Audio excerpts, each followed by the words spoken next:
வேற ஒருத்தவங்க மாதிரி வருவாங்க. பிச்சைக்காரங்க மாதிரி வருவாங்க. யார் பிச்சைக்காரன் மாதிரி ஏழை மாதிரி ஏழை மாதிரி வருவாங்க. யார் வருவா? கடவுள் நம்மளை பார்க்க. இப்போ தானே சொன்னேன், காட்ஸ் ஆர் இன்விசிபிள். கடவுள் வந்து யார் கண்ணுக்கும் தெரியாது, அது உணர தான் முடியும். காற்று மாதிரி, காற்று யார் கண்ணுக்கும் தெரியாது, ஃபீல் பண்ண தான் முடியும். நீ எங்கே பார்த்த? மவுண்ட் எவரெஸ்ட்டில். நீ மவுண்ட் எவரெஸ்ட் ஃபஸ்ட்டு போயிருக்கியா? இந்த யூடியூப்பில் பார்த்துருப்ப. மனுஷங்க தான் கடவுளுக்கு உருவம் கொடுத்துருக்காங்க, சரியா? எந்த கடவுளுக்கும் எந்த உருவமும் கிடையாது. நம்மளை மீறி ஒரு பவர் இருக்குது, சக்தி இருக்குது, சரியா? அந்த சக்தியை தான் நம்ம சாமின்ட்டு ஒவ்வொரு பேர் சிவன், முருகர், அல்லா, இயேசு அப்படிலாம் வச்சு கூப்பிட்றோம்.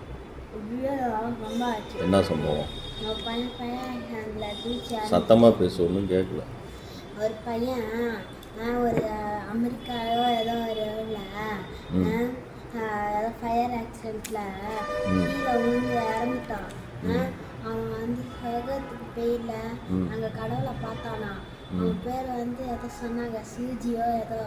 அவன் வந்து திரும்ப இன்னொரு விரும்பி எடுத்து அவன் இன்னொரு அம்மாட்ட போனான். அதுதான் யூடியூப்லாம் அதிகமாக பார்க்காதவங்க. யூடியூப்பாக உட்காந்து பார்த்து பார்த்து கதை கொடுத்துட்டு இருக்கிறேன்.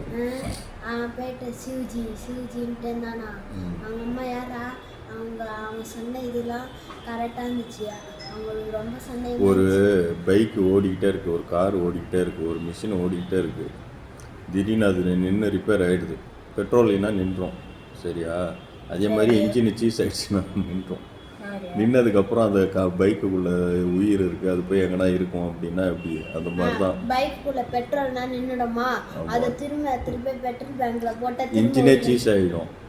இப்போ இதுக்கு மேலே வண்டியே ஓடாது, ரிப்பேரே ஆகிடுது, அவ்வளோதான். அப்படிங்கிற மாதிரி தான் நம்மளுக்கு இன்ஜின் வந்து ஹார்ட்டு நின்றுச்சுன்னா அவ்வளோதான். அது போய் இன்னொரு உயிர் போய் உட்காரும், அதெல்லாம் எதுவும் கிடையாது. அந்த மாதிரிலாம் எதுவும் போகாது, எங்கேயும் போகாது. எனர்ஜி தான்.